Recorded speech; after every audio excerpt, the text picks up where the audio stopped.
7글자. 자택까지 덮쳤습니다. 오늘 아침에 좀 뉴스 속보가 하나 전해졌죠. 저도 이제 막 출근해서 뉴스를 열심히 보고 있는데 속보가 하나 전해졌습니다.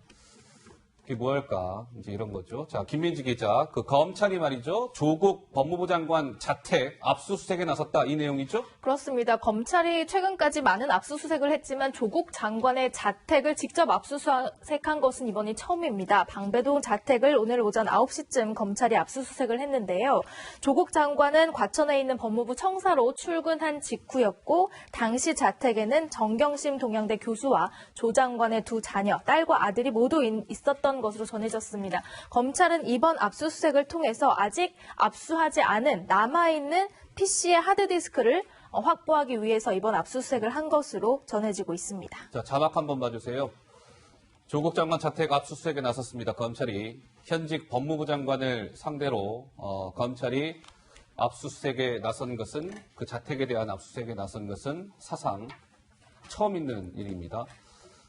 검찰 입장에서는 법무부 장관이 검찰을 관할하는 위치에 있는데 그 관할하는 법무부 장관의 집을 쳐들어간 것이죠. 무엇이 있는지 살펴보기 위해서 압수수색을 지금 벌이고 있다는 겁니다. 그런데 말이죠.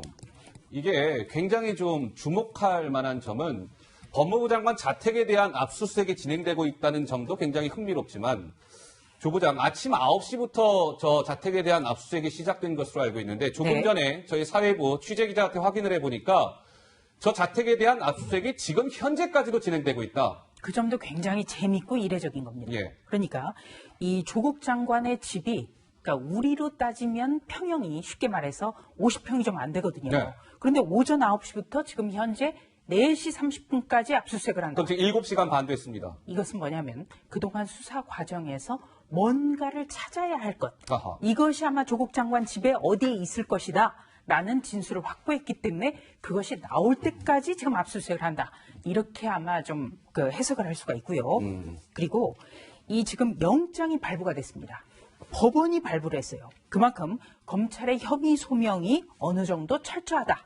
이렇게 생각을 할 수가 있고요. 예. 그리고 지금까지 채널A 단독 보도를 좀 상기해 볼 필요가 있습니다. 저희 채널의 단독 보도. 네, 왜 조국 그럴까요? 장관의 집에 컴퓨터가 3대가 있고 하드는 교체된 하드가 4개가 있다라는 증권사 직원의 진술이 나왔죠. 예. 그렇다면 이것이 사실이라면 지금 검찰에 압수되지 않은 하드디스크가 더 있다는 얘기예요. 그렇기 때문에 그것도 검찰로서는 확보할 필요성이 있고요.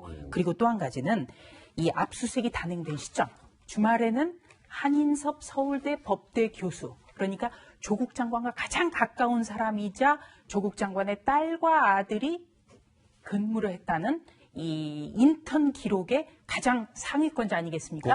그런데 예. 한인섭 교수가 나는 아니다, 나는 모른다라고 했다는 거죠. 예. 바로 이 점 때문에 조국 장관의 그 서울대 인턴 증명서에 직접 연루성이 대두됐다. 예. 그렇다면 사모펀드보다 조국 장관의 직접 연루 가능성이 서울대 인턴 증명서와 직접적으로 먼저 관련이 돼 있다. 이런 점도 좀 짚어볼 수 있겠습니다. 예, 오늘 조국 장관에 대한 이제 자택 압수수색을 지금 검찰이 벌이고 있는데요.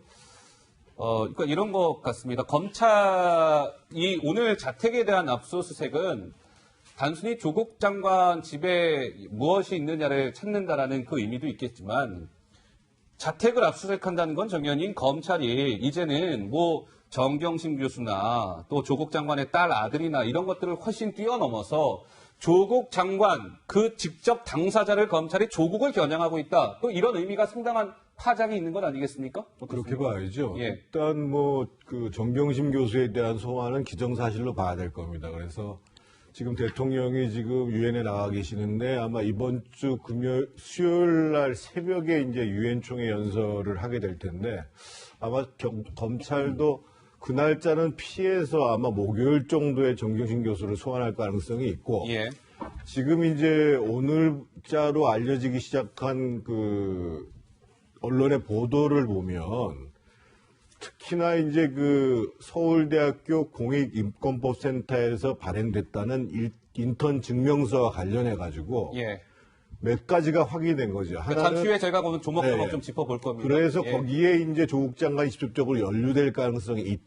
있다라고 이제 판단을 한 거고 그렇게 된다면 정경심 교수에 대한 그 소환을 넘어서 가지고 장관에 대한 소환이 지금 불가피해지는 것이 아니냐 예. 이렇게 추측을 볼 수 있을 것 같습니다. 자, 오늘 사상 초유로 법무부 장관 자택이 압수수색되자 정치권에서는 이런 목소리가 터져 나왔습니다. 잠깐 확인해 보시죠. 사고 나면 오늘은 또 무엇이 발생했을까? 무슨 새로운 의혹이 나올까? 조국 사태와 관련한 국민들의 마음이고 우려입니다. 이것이 우리 사회 기득권 계층의 부끄러운 입맞추려 보였습니다. 진실을 은폐하고 덮으려 해도 절대 통하지 않는다고 봅니다. 조국 전 민정수석 그 자리에서 내려오십시오. 대한민국의 국격, 대한민국의 국가의 품위 더 이상 붕괴시키지 마십시오. 대한민국에 대한 모욕입니다. 네, 또 하나 오늘 보도를 통해 알려진 게요. 그 조국 장관 자택에 대한 압수수색뿐만 아니라 그래픽 좀 주세요. 뭐 좀 검찰 수사가 굉장히 이제 입체적으로 전방위적으로 진행되고 있다는 것을 우리가 알 수 있는 대목입니다.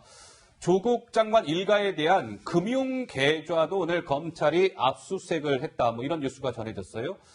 그 자본시장과 금융투자업 위반 등의 혐의인데 그 피의자가 조국으로 제일 먼저 지금 적시가 되어 있다는 겁니다.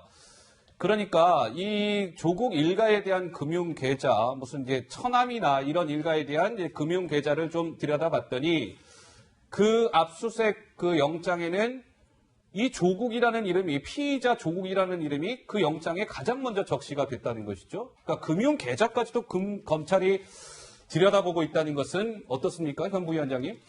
기본적으로요, 뭐 피의자의 적시 여부는 사실 영장을 청구하거나 이럴 때는 당연히 피의자로 들어갑니다. 네. 조사할 때는 뭐 고발인, 피고발인 이렇게 얘기하지만 영장 청구할 때는 당연히 피의자 들어가는 거고요.